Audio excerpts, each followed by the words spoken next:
রাজধানী সহ দেশের বেশিরভাগ এলাকা জুড়ে বয়ে যাচ্ছে তীব্র তাপদাহ। প্রচণ্ড গরমে হাঁসফাঁস জনজীবন। এই পরিস্থিতিতে বঙ্গোপসাগরে ঘূর্ণিঝড়ের যে আশঙ্কা তৈরি হয়েছিল তা আরও পরিণত হয়েছে। পূর্ব মধ্য বঙ্গোপসাগর ও সংলগ্ন পশ্চিম মধ্য বঙ্গোপসাগর এলাকায় অবস্থানরত সুস্পষ্ট লঘুচাপটি সামান্য উত্তর পূর্ব দিকে অগ্রসর ও ঘনীভূত হয়ে শুক্রবার নিম্নচাপে পরিণত হয়, যার অভিমুখ ছিল বাংলাদেশের দিকে। নিম্নচাপ কেন্দ্রের নিকটবর্তী এলাকায় সাগর এখন উত্তাল।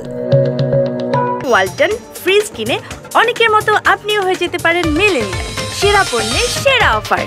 আবহাওয়া অধিদপ্তর জানিয়েছে, নিম্নচাপটি আরও শক্তি অর্জন করে শুক্রবার মধ্যরাতে গভীর নিম্নচাপে পরিণত হয়েছে। আজ বিকেলের মধ্যে সেটি ঘূর্ণিঝড়ে রূপ নিতে পারে। রোববার ঘূর্ণিঝড়টি বাংলাদেশের উপকূলে আঘাত হানতে পারে, আর এই সময় উপকূল সহ দেশের বিভিন্ন স্থানে ভারী থেকে অতি ভারী বৃষ্টি হতে পারে। দেশের 4 সমুদ্র বন্দরে 1 নম্বর দূরবর্তী সতর্ক সংকেত দেখাতে বলা হয়েছে। মাছ ধরার যানগুলোকে গভীর সমুদ্রে না যেতে বলা হয়েছে। নিম্নচাপ ঘূর্ণিঝড়ে রূপ নিলে এর নাম হবে রেমাল।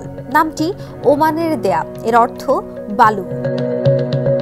আবহাওয়া অধিদপ্তরের পরিচালক মোহাম্মদ আজিজুর রহমান জানান, রোববার সন্ধ্যায় এই ঘূর্ণিঝড় বাংলাদেশের উপকূলে আঘাত হানতে পারে। রেমাল প্রবল ঘূর্ণিঝড় হতে পারে বলে ধারণা করা হচ্ছে।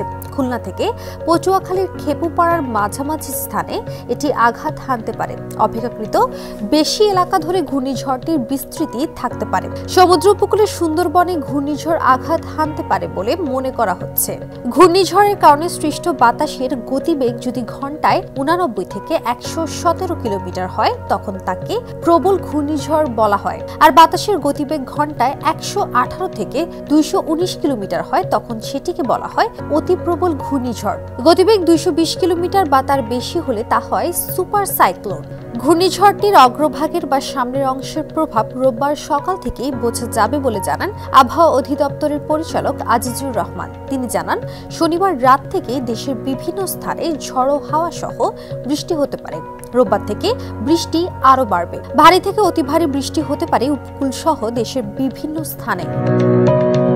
গভীর নিম্নচাপের কারণে উত্তর বঙ্গোপসাগর ও গভীর সাগরে থাকা মাছ ধরার নৌকা ও ট্রলারগুলোকে পরবর্তী নির্দেশ না দেওয়া পর্যন্ত উপকূলের কাছাকাছি থেকে সাবধানে চলাচল করতে বলা হয়েছে। সেই সঙ্গে তাদের গভীর সাগরে যেতে বারণ করা হয়েছে। ডেস্ক রিপোর্ট, সমকাল।